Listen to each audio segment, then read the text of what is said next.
بسم الله الرحمن الرحيم ياسين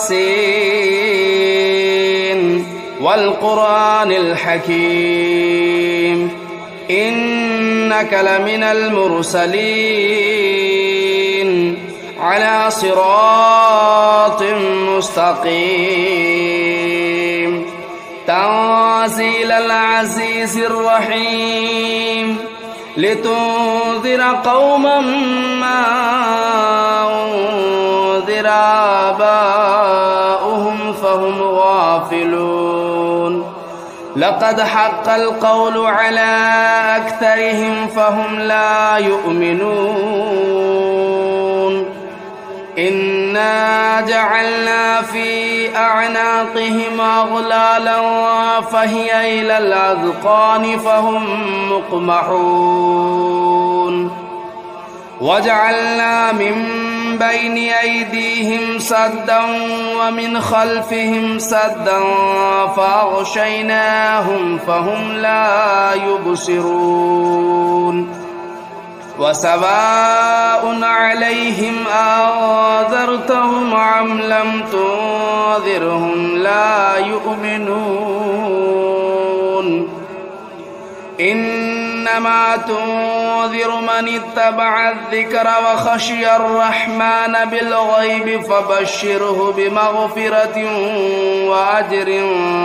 كريم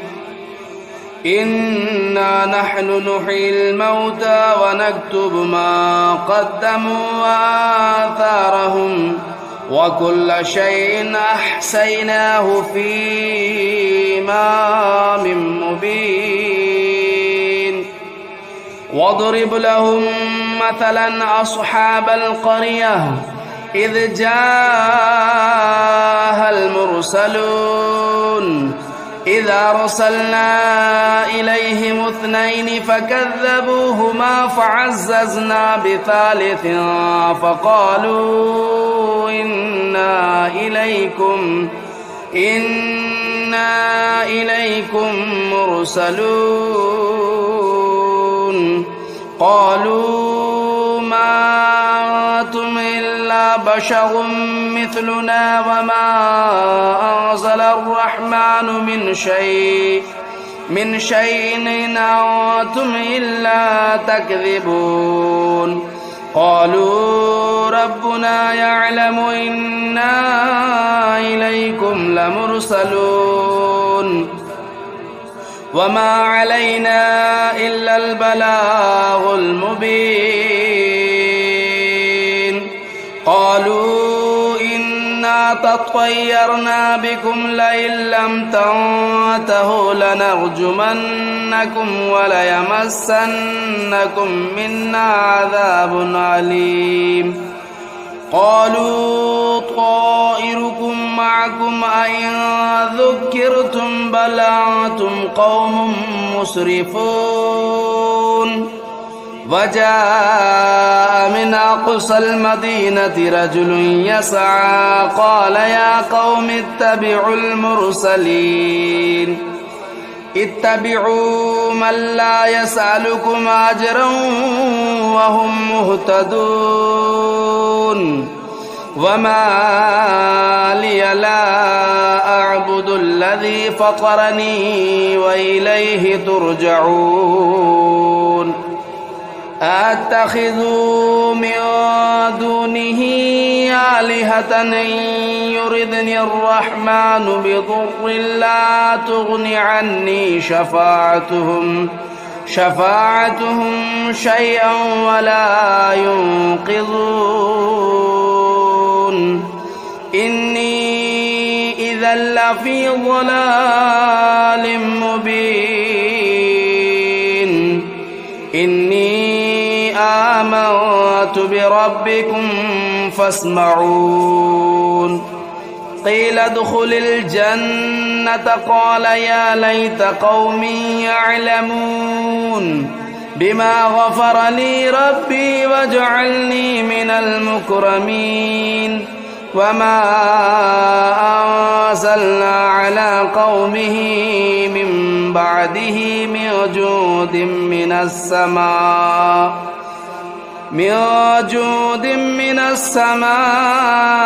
وما كنا منزلين إن كانت إلا صيحة واحدة فإذا هم خامدون يا حسرة على العباد ما يأتيهم من رسول إلا كانوا به يستهزئون ألم يروا كم أهلكنا قبلهم من القرون أنهم إليهم لا يرجعون وإن كل لما جميع لدينا محضرون وآية لهم الأرض الميتة أحييناها وأخرجنا منها حبا فمنه يأكلون وجعلنا فيها جنات من نخيل وأعناب وفجرنا فيها من العيون ليأكلوا من ثمره وما عملته أيديهم أفلا يشكرون سبحان الذي خلق الأزواج كلها مما تنبت الأرض ومن أنفسهم ومما لا يعلمون وآية لهم الليل نسلخ منه النهار فإذا هم مظلمون والشمس تجري لمستقر لها ذلك تقدير العزيز العليم والقمر قدرناه منازل حتى عاد كالعرجون القديم لا الشمس ينبغي لها أن تدرك القمر ولا الليل سابق النهار وكل في فلك يسبحون وآية لهم أنا حملنا ذريتهم في الفلك المشحون وخلقنا لهم من مثله ما يركبون وإن نشأ نغرقهم فلا صريخ لهم ولا هم ينقذون إلا رحمة منا ومتاعا إلى حين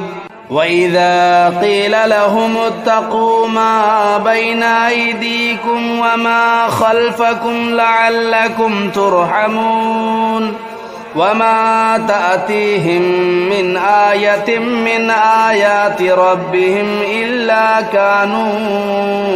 عنها معرضين وإذا قيل لهم أنفقوا مما رزقكم الله قال الذين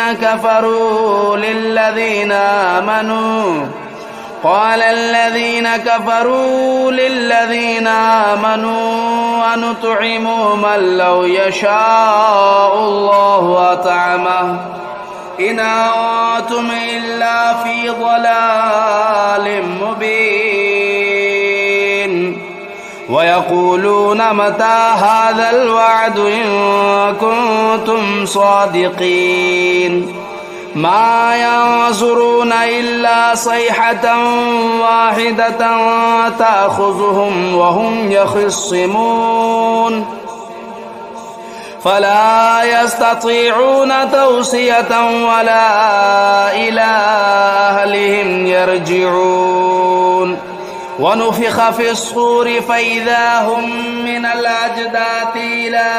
ربهم ينسلون قالوا يا ويلنا من بعثنا من مرقدنا هذا ما وعد الرحمن وصدق المرسلون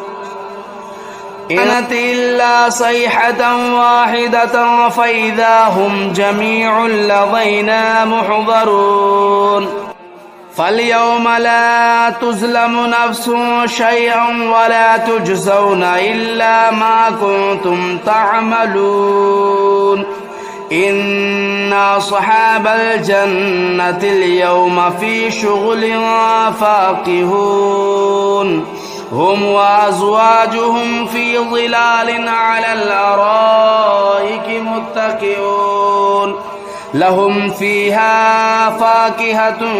ولهم ما يدعون سلام قولا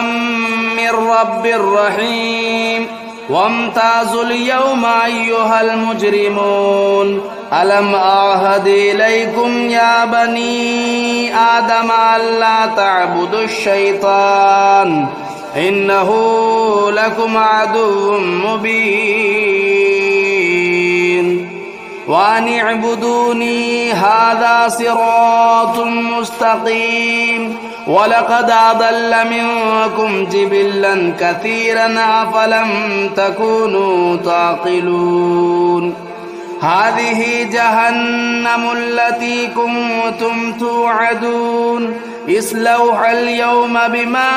كنتم تكفرون اليوم نختم على أفواههم وتكلمنا أيديهم وتشهد أرجلهم بما كانوا يكسبون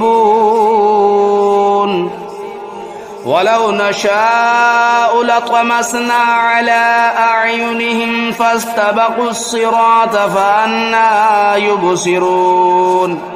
ولو نشاء لمسخناهم على مكانتهم فما استطاعوا مضيا ولا يرجعون ومن نعمره ننكسه في الخلق أفلا يعقلون وما علمناه الشعر وما ينبغي له إن هو إلا ذكر وقرآن مبين لينذر من كان حيا ويحق القول على الكافرين أولم يروا أنا خلقنا لهم مما عملت أيدينا أنعاما فهم لا مالكون وذللناها لهم فمنها ركوبهم ومنها يأكلون ولهم فيها منافع ومشارب أفلا يشكرون واتخذوا من دون الله آلهة لعلهم ينصرون لا يستطيعون نصرهم وهم لهم جند محضرون فلا يحزنك قولهم إنا نعلم ما يسرون وما يعلنون أولم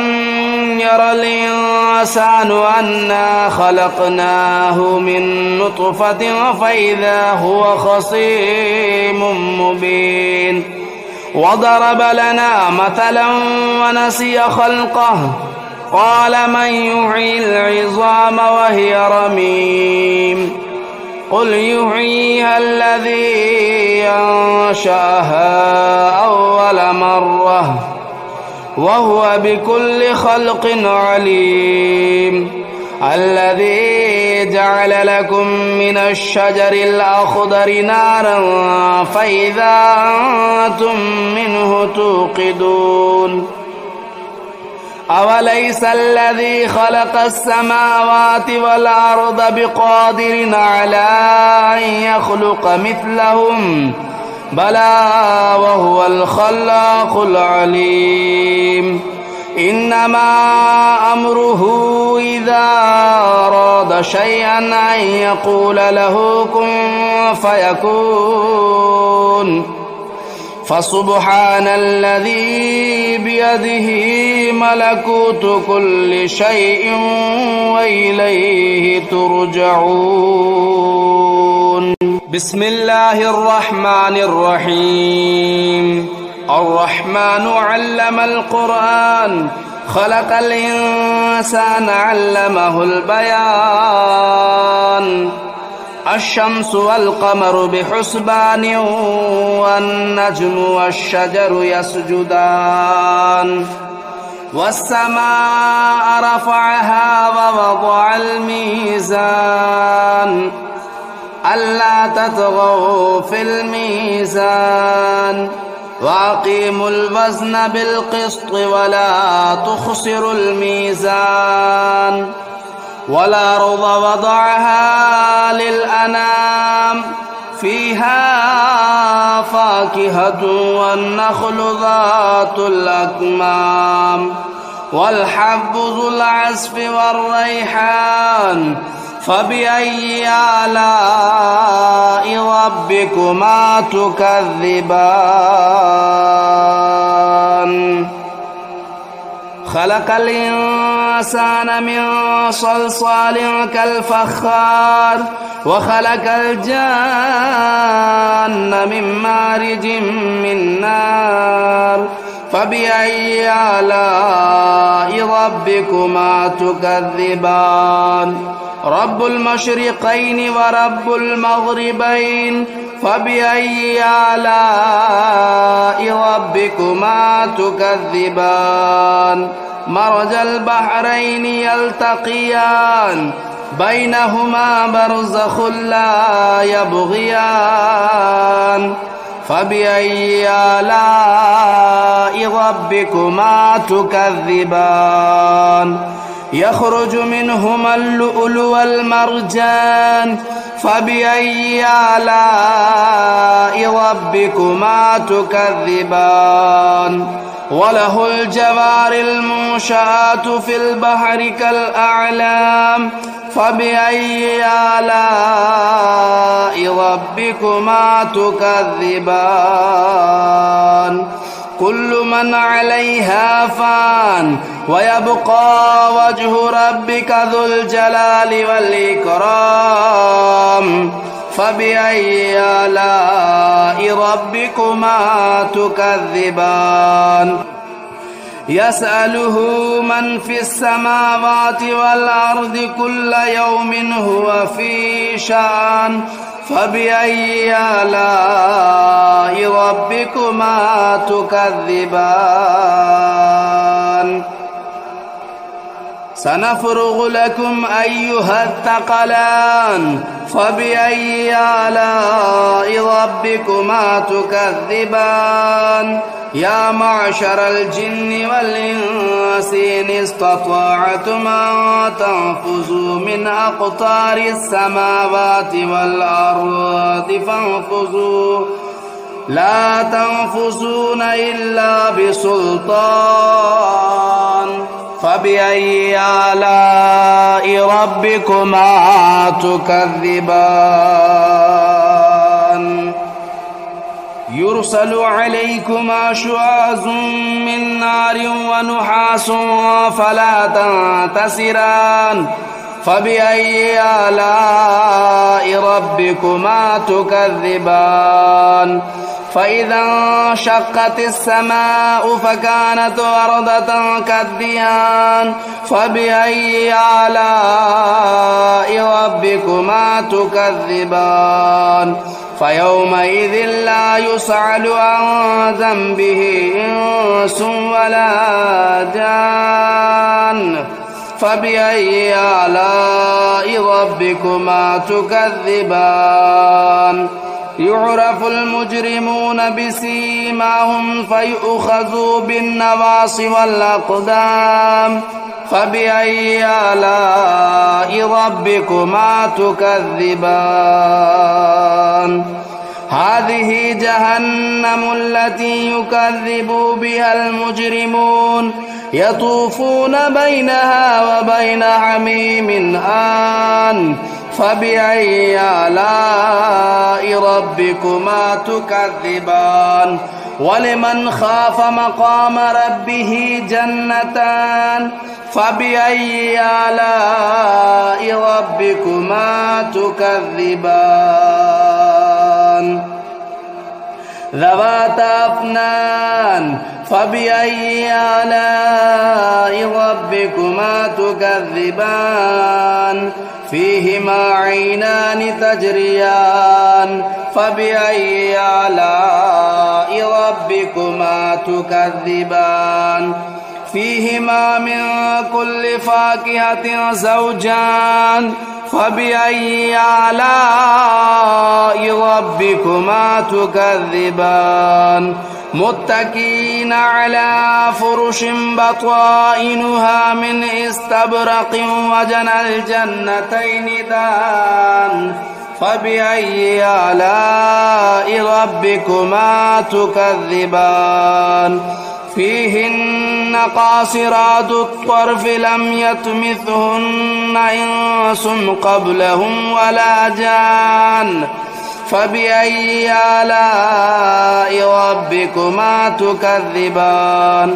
كأنهن الياقوت والمرجان فبأي آلاء ربكما تكذبان هل جزاء الإحسان إلا الإحسان فبأي آلاء ربكما تكذبان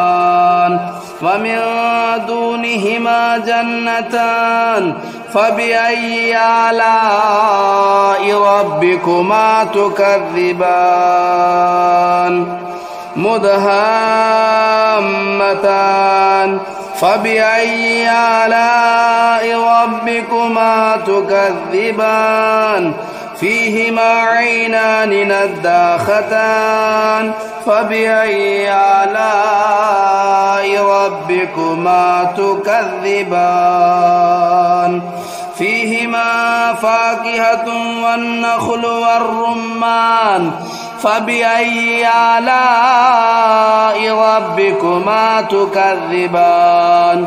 فيهن خيرات حسان فبأي آلاء ربكما تكذبان حور مقصورات في الخيام فبأي آلاء ربكما تكذبان لم يطمثهن إنس قبلهم ولا جان فبأي آلاء ربكما تكذبان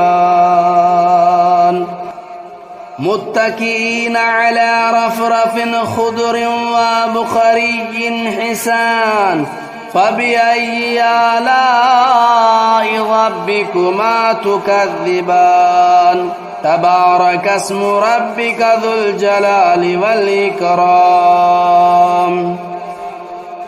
بسم الله الرحمن الرحيم تبارك الذي بيده الملك وهو على كل شيء قدير الذي خلق الموت والحياة ليبلوكم أيكم أحسن عملا وهو العزيز الغفور الذي خلق 7 سماوات طباقا ما ترى في خلق الرحمن من تفاوت فارجع البصر هل ترى من فطور ثم ارجع البصر كرتين ينقلب إليك البصر خاسئا وهو حسير ولقد زينا السماء الدنيا بمصابيح وجعلناها رجوما للشياطين وأعتدنا لهم عذاب السعير وللذين كفروا بربهم عذاب جهنم وبئس المصير إذا ألقوا فيها سمعوا لها شهيقا وهي تفور تكاد تميز من الغيظ كلما ألقي فيها فوج سألهم خزنتها ألم يأتكم نذير قالوا بلى قد جاءنا نذير فكذبنا وقلنا ما نزل الله من شيء إن أنتم إلا في ضلال كبير وقالوا لو كنا نسمع أو نعقل ما كنا في أصحاب السعير فاعترفوا بذنبهم فسحقا لأصحاب السعير